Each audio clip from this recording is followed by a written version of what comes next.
사랑하는 여러분, 우리가 살고 있는 이 시대를 가리켜 우리는 리더십의 실종의 시대 혹은 리더십의 불신의 시대라고 부릅니다. 리더십이 강화하는 시대를 오늘 우리는 경험하고 있습니다. 인터넷의 발달과 함께 모든 것이 공개되고 투명해지면서 세상에서 리더가 지속적인 존경을 유지하는 것이 아마 거의 불가능한 시대가 되어버린 것 같습니다. 그런데 이런 우리 시대에 보기 드문 아주 특별한 리더로 리더십을 발휘함으로써 지나간 10년간 전 세계 사람들의 존경을 받아온 한 리더가 있습니다. 그의 리더십은 세계는 논쟁과 경청, 소통과 통합의 리더십이라고 부릅니다. 보편적 정의는 그의 중요한 통치 철학의 근거가 되었고 위기를 기회로 역전시키는 창조적인 리더십을 발휘해 왔습니다. 자유가 억제에 당하는 땅에서 태어났기 때문에 자유는 더욱 소중한 그의 가치가 되었습니다. 그는 자기 조국의 역사의 각오를 인정하고 참여하는 일에 용기 있는 지도자로서 일본의 지도자들과 비교되기도 했습니다. 그가 총리로 선임되었을 때 그는 반대당의 좋은 정책을 그대로 수용하기를 주저하지 않았습니다. 장관의 16자리 중 6개를 야당에게 양보하는 관용과 연합으로 국민들의 마음을 하나로 모을 수가 있었습니다. 독일의 경제를 결정적으로 부활시켰고 실업 문제를 근본적으로 해결했다는 평가를 받았습니다. 그는 여성으로 3번씩이나 총리의 영예를 안았고 국제 질서가 갈등할 때마다 그녀의 리더십은 더 소중하게 요청이 되고 있어서 문자 그대로 우리 시대의 가장 영향력 있는 여성 리더로 부각되었습니다. 사람들은 그녀의 이 아름다운 리더십을 가리켜 무티 리더십, 엄마 리더십이라는 별명을 붙여주기도 했습니다. 그녀는 자신의 이런 리더십을 만든 가장 중요한 한 뿌리가 기독교 목회자였던 아버지의 신앙 교육, 그리고 어릴 때부터 자신의 정신을 만들었던 하나님의 말씀인 성경, 그리고 영원한 리더의 표상인 구원자 예수 그리스도 때문이라고 고백하였습니다. 전 독일 총리 앙겔라 메르켈의 이야기입니다. 여러분, 오늘 본문에서 이사야 선지자는 인류의 진정한 왕으로 오실 예수 그리스도의 메시아, 통치하신 리더십을 예언하고 조명하고 있습니다. 본문이 시작되는 이사야 32장 1절의 말씀을 다시 한번 같이 읽을까요? 시작. 보라, 진짜 왕이 의로 통치할 것이요 방백들이 공평으로 종사할 것이며 그의 리더십이 정의에 기초한 것임을 보여주고 있습니다. 자, 그를 만나면 어떤 일이 벌어지는가? 이사야 32장 3절 말씀을 보십시오. 보는 자의 눈이 감기지 아니할 것이요 듣는 자의 귀가 기울어질 것이며 한마디로 말하면 제대로 보고 제대로 듣는 자가 될 것이다. 인생의 어둠은 보아야 할 것을 보지 못하고 들어야 할 것을 듣지 못한다는 거예요. 그런데 메시아를 만나면 그 메시아가 우리의 눈을 열고 우리의 귀를 열어주신다는 것입니다.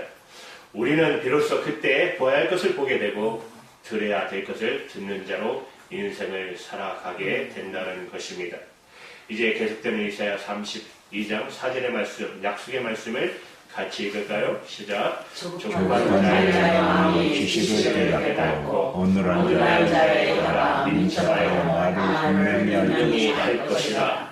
이 메시아를 통해 우리는 비로소 참된 지식, 그 지식을 만나게 될 것이고 우리의 혀는 참된 메시지, 진리를 정하는 혀가 될 것이다라는 말입니다. 그렇다면 과연 이렇게 이사야 선지자가 예언했던 예수님의 통치, 예수님의 리더십, 왕의 리더십, 예수님의 리더십 어떤 리더십일까요? 첫 번째는 피난처의 리더십입니다. 오늘 본문 2절 말씀을 보십시오.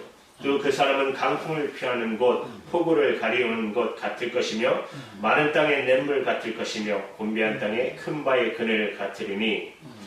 여기서 이사야 선지자는 우리가 기다리고 있는 그 사람 그랬어요.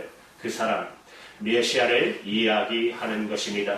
장차 오실 메시아, 그 사람은 강풍을 피하는 곳, 폭우를 가리우는 것 같을 것이다. 다시 말하면 그는 강풍과 폭우 속에서 우리가 피할 수 있는 그런 피난처가 되어 주실 분, 그분이 베푸시는 통치 리더십은 피난처 리더십이라고 말하고 있는 것입니다. 지금 우리가 살고 있는 바로 이 시대는 과거 예측하지 못하는 강풍과 폭우가 몰아치는 세상이 되고 있습니다. 불과 여러분 몇 년 전이죠. 19년 전만 해도 전염병 팬데믹으로 아직도 끝나지 않았지만 얼마나 많은 사람들이 희생을 당했습니까? 이 세상 어디에도 안전한 곳은 없다는 것을 우리에게 가르쳐 주지 않았습니까? 한때 우리는 우리가 살고 있는 이 미국이나 유럽에 가서 살면 안전할 줄 알았습니다. 그러나 세상 어디에도 안전한 곳은 없어요. 그러나 성경이 가르치고 있는 유일한 피난처는, 유일하게 안전할 수 있는 진정한 피난처는 여러분 어디인 줄 아십니까? 성경은 그 피난처가 바울의 표현을 빌리면 예수 그리스도 안이라고 말합니다. 예수 그리스도 안에서 우리가 에베소서 1장을 읽어보시면 하나님은 그리스도 안에서 우리를 택하셨다고 말하고 있습니다. 하나님은 그리스도 안에서 우리에게 신령한 복을 주셨다고 말씀하고 있습니다. 하나님은 그리스도 안에서 우리가 은혜로 성령 제사를 받았다고 말씀하고 있습니다. 하나님은 그리스도 예수 안에서 우리가 그의 영광의 찬송이 되게 하셨다고 말씀하고 있습니다. 하나님은 그리스도 안에서 우리에게 약속의 성령으로 인쳐 주셨다고 말씀하고 있습니다. 사랑하는 여러분, 그렇습니다. 그리스도 안에보다 더 복되고 더 안전한 피난처는 없다는 것입니다. 자, 여러분, 그리스도 안으로 가십시오. 우리 옆분에게 한번 해볼까요? 그리스도 안으로 가십시오. 그리스도 안으로 가십시오. 거기에 머무십시오. 거기에 머무십시오. 어디에요? 그리스도 안에. 맞습니다. 그리스도 안에. 세계 2차 대전이 진행 중이었을 때 나치 독일이 전 유럽에 영향을 끼치며 유태인 색출이 계속되고 있었습니다. 그때 네덜란드에 살고 있는 유태인들에게 아주 특별한 피난처가 있었습니다. 1943년, 44년 뒤에 걸쳐 시계 수리공이었던 신실한 크리스찬이었던 캐스퍼 템분이라는 분이 자기 자녀들, 특별히 자기가 사랑하는 두 딸 베시와 코리와 더불어 살던 집 앞에는 가게였고 뒤에는 살림집이었어요. 거기에 사랑하는 두 딸의 방, 특별히 코리가 거하고 있던 작은 방 뒷에 피난처를 만들고 쫓겨다니던 유대인들을 한꺼번에 6명이나 10명을 상시적으로 숨겨주었다고 합니다. 그래서 2년 동안 무려 이 피난처를 지나간 유태인들이 생명을 구출받을 수 있었던 유태인들이 무려 800명에 달했다고 합니다. 800명. 물론 이것은 위험한 일이었고 1944년 2월 누군가의 밀고로 이제 이 피난처는 발각이 됩니다. 그리고 이 가족은 체포되고 나치 수용소로 가야만 했습니다. 아빠인 캐스퍼와 딸 베시는 수용소에서 죽음을 맞이하게 됩니다. 그런데 코리는 코리라는 이 딸은 이 수용소에서도 사람들에게 복음을 전하다가 해방과 함께 1945년 슈록에서 91세 자기의 생일날이 되기까지 하나님의 부르심을 받는 그 생일날까지 전 세계 60개국에 가서 하나님의 사랑의 복음을 증거했습니다. 그녀가 전도할 때마다 간증할 때마다 하나님이, 예수님이 나의 피난처가 되신다고, 그분이 나의 피난처가 되셨다고, 그녀는 어릴 적 자신이 살고 있던 그 방 뒤 숨겨진 그 피난처를 경험했지만 거기만 피난처가 아니라 그가 나치 수용소에 감금되어 감옥살이 할 때도 그 감옥도 자신의 피난처였다고 말합니다. 왜냐하면 그리스도와 함께 그리스도 안에 거기에 있었기 때문이라고. 사랑하는 여러분, 그렇습니다. 그녀가 쓴 책 피난처 하이딘 프레스는 베스트셀러가 됐습니다. 피난처라는 영화도 만들어졌습니다. 그리고 그녀가 살던 그 집은 지금도 피난처라는 간판이 붙어있는 박물관이 되고 많은 사람들이 찾아갑니다.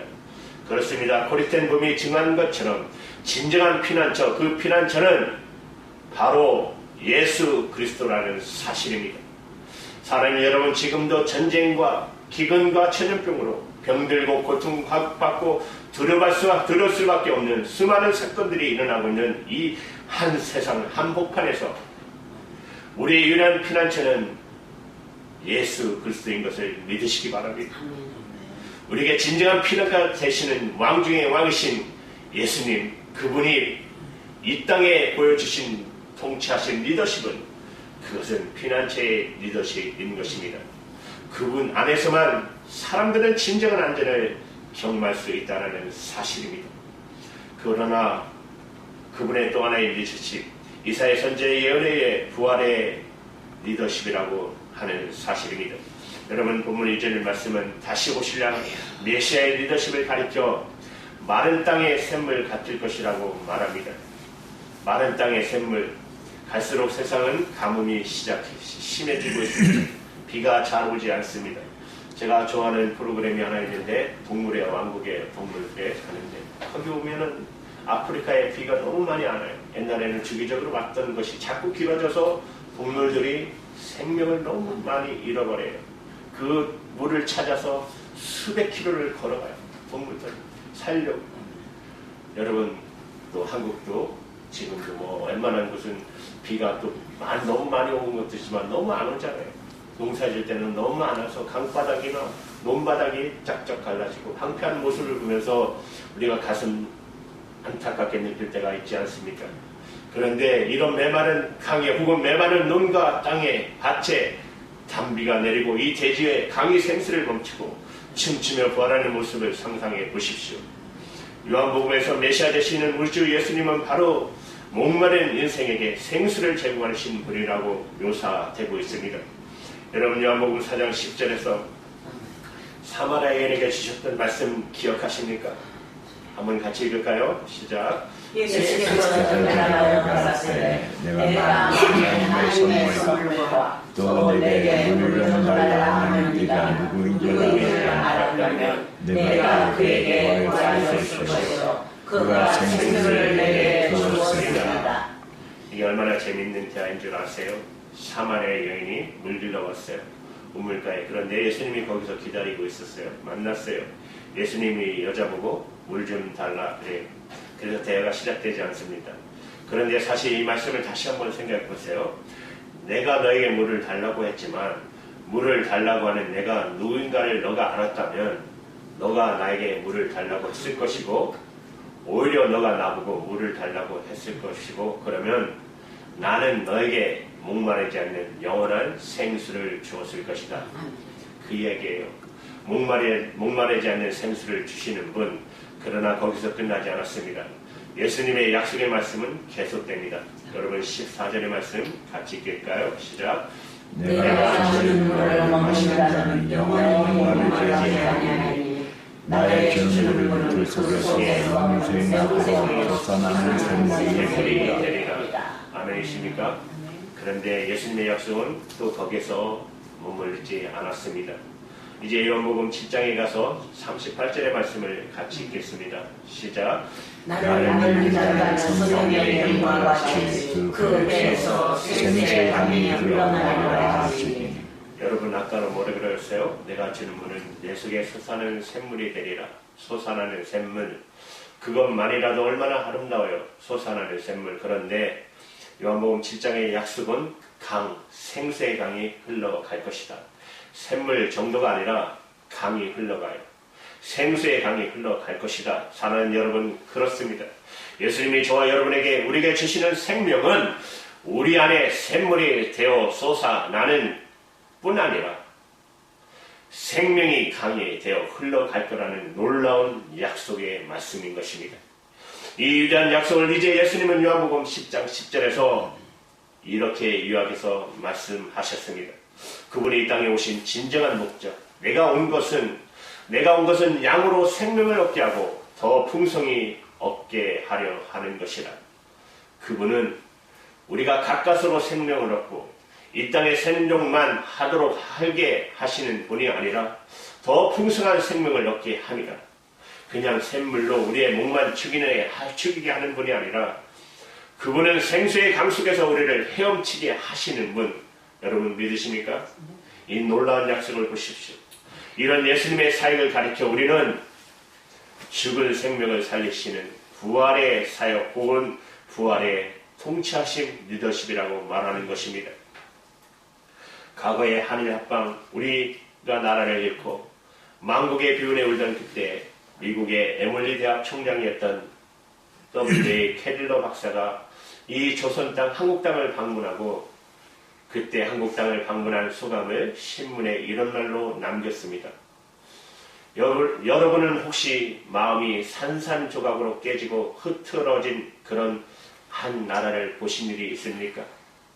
보지 못했다면 여러분은 조선을, 한국이라는 나라를 보지 못한 것이 확실합니다. 조선은 한 줌의 희망도 볼 수 없는 땅이 되고 말았습니다. 멸세기를 두고 추구한 일본 제국의 야망이 성취되고 한국은 마지막 독립의 희망마저 잃어버린 절망의 땅이 되어버렸습니다. 이것이 그 당시 나라를 뺏긴 우리나라의 모습입니다. 그런데 이런 절망에 빠진 한국인들이 어느 날 갑자기 일어나 새벽을 깨우며 기도를 하기 시작합니다. 문명 퇴치 운동이 시작됩니다. 독립운동이 시작됩니다. 무슨 일이 생겼어요? 이 땅에 예수님의 복음을 받아들인 것입니다. 바로 그때 그리고 마른 땅에 생수의 능이 흐르기 시작한 것입니다. 황무한 땅이 민중의 영혼들이 살아나기 시작한 것입니다. 부활의 예수가 이 땅에 사람들을 살려내기 시작한 것입니다. 그때 이제 지혜가 아래서 교회 내에서 물론 교회 밖까지 불려진 노래 하나가 있습니다. 아까 우리 금방 예배 전에 불렀던 찬송 기억하십니까? 삼천리반도 금수강산 하나님 주신 동산 이 동산에 할 만한 사방의 일꾼을 부르네 곧 이날에 일 가려고 누군가 대답을 할까? 일하러 가세 일하러 가 삼천리 강산 위에 하나님 명령 받았으니 방도 강산에 일하러 가세. 이게 절망에 빠진 사람들이 불러야 할 노래일까요? 깨어난 것입니다. 우리가 할 일이 있다고 우리에게 미션이 있다고 이 노래는 신앙국국 교육입국을 예수를 믿고 자기의 새로운 사명을 삼았던 유명한 신앙인 독립운동가 남국옥 장로님이 만든 찬송가입니다. 사랑하는 여러분 그렇습니다. 복음의 주이신 예수님 그 예수님을 받아들이자마자 죽음에 부활하신 예수님 그 예수님이 나의 주님이 되자마자 우리는 우리 민족은 살아나기 시작한 것입니다. 그리고 그분 예수 그리스도는 지금도 죽은 자를 살리고 그리고 죽은 민족도 살려내는 분이라는 것을 믿으시기 바랍니다. 이 부활의 리더십 예수님을 만나면 살아나는 이 놀라운 은혜가 오늘 동일하게 우리 가운데 우리 가정 가운데 여러분 가정 가운데 임하시기를 주님의 이름으로 축원합니다. 그는 부활의 주님이시기 때문입니다. 그분이 보여주시는 또 하나의 마지막 리더십이 있습니다. 세 번째는 안식의 리더십입니다. 다시 이사야 선지자는 오실 메시아 그분을 가리켜 곤비한 땅의 큰 바위 그늘 같으니 이렇게 말하고 있습니다. 그가 진정 곤비한 인생의 안식이 될 거라고 약속하신 말씀입니다. 그분은 안전의 피난처만 약속하신 분이 아니라 안식을 약속하시는 분이십니다. 사막에서 나무 한 그릇 찾기도 힘듭니다. 그런데 그때 큰 바위를 만난다는 것은 기적과 같은 행운이죠. 그 바위 그늘은 큰 나무를 그루 이상으로 더 시원한 안식의 터를 제공하는 것입니다.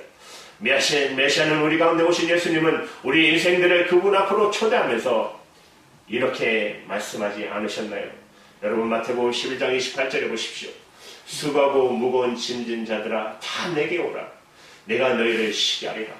그렇습니다. 참으로 예수님을 만난 모든 인생은 세상이 제공할 수 없었던 참된 안식을 경험하게 되는 것입니다. 왜냐하면 그분은 우리 인생이 지고 가는 짐이 이 모든 짐의 근본적인 원인이 바로 죄 문제인 것을 아시기 때문에 그분이 십자가에서 스스로 모든 우리의 죄를 감당하시고 우리가 받아야 할 심판과 저주를 감당하시고 그리고 그리스도 앞에 오는 사람 그들에게 대신 그분만이 주시는 제사함 평안 그리고 안식을 제공하시기 때문입니다.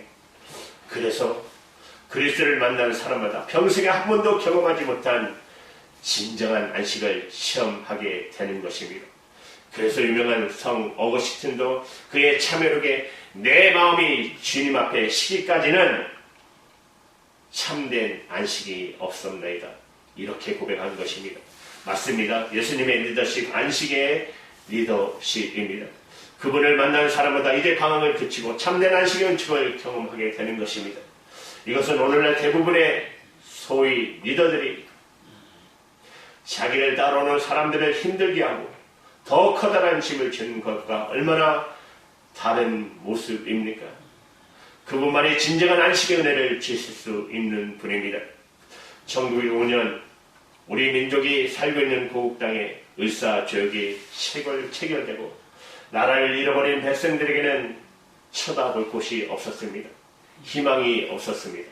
딱 하나 하늘밖에 쳐다볼 곳이 없었습니다. 그런데 1907년 무슨 사건이 일어납니까? 바로 2년 후에 1907년 평양 대부흥이 일어나기 시작합니다. 평양 대부흥, 사람들이 교회로 몰려오기 시작합니다. 제를 참여하고 성령을 체험하고 이 놀라운 부흥이 성령의 불이 떨어진 것입니다. 하늘의 불이 그때 성령의 은혜를 경험하고 하나님의 은혜를 경험하고 교회마다 집회마다 그 한 해 동안 아니 그때부터 수년간 가장 많이 불려졌던 찬송가 뭔지 아십니까? 그때 이 찬송은 그때부터 그 당시의 민족의 찬송으로 일러지기 시작합니다. 여러분도 좋아하시는 찬송 545장 하늘 가는 밝은 길이 내 앞에 있으니 슬픈 일을 많이 보고 늘 고생하여도 하늘 영광 밝음이 어둠군을 해치니 예수 공로 의지하여 항상 빛을 보도다. 3절이 뭐죠? 내가 천성 바라보고 가까이 왔으니 아버지의 영광 집에 나 쉬고 싶도다. 나는 부족하여도 영접하실 터이니 영광 나라 계신 임금 우리 구주 예수라. 영광 나라 계신 우리 임금 예수 구주라. 맞습니다. 우리 임금, 우리 왕 예수, 우리 예수, 그 품에 안기는 안식, 하늘이 내린 안식, 우리의 큰 바위 그늘이 되신 예수, 그 예수님의 안식이 지파힐인 우리 민족의 새로운 역사의 요람이 된 것입니다. 우리에게 오늘 다시 한번 이런 안식이 필요하지 않으십니까? 그렇다면 이념의 갈등으로 신음하는 우리 민족들이 다시 예수님 앞에 나올 수 있도록 기도하시기 바랍니다. 그렇다면 여러분과 저와 가정이 다시 한번 왕 되신 예수님 앞으로 나올 수 있도록 기도하시기 바랍니다. 그렇다면 우리의 방황하는 이웃들이 다시 한번 왕이신 예수님 앞으로 나올 수 있도록 기도하시기 바랍니다. 그분이 오시면 그분을 만나면 왕을 통치를 경험하면 폭우도 강풍도 비껴 나갈 것입니다. 우리는 피난처를 경험하게 할 것입니다. 우리가 살고 있는 마른 땅에 생수의 강이 흐를 것입니다. 우리의 가정이 우리가 살고 있는 이 강박한 세상 속에 생수의 강이 흐를 것입니다. 그리고 큰 바위 그늘이 우리의 땀을 씻어줄 것입니다. 그때 우리는 진정한 하늘의 안식 경험하게 될 것입니다. 그리고 일어나 우리는 다시 새로운 내일을, 새로운 미래를 꿈꾸게 일하게 될 것입니다. 이 놀라운 왕 되신 메시아, 그분을 경험하는 저와 여러분 되시기를 주님의 이름으로 축원드립니다. 아멘.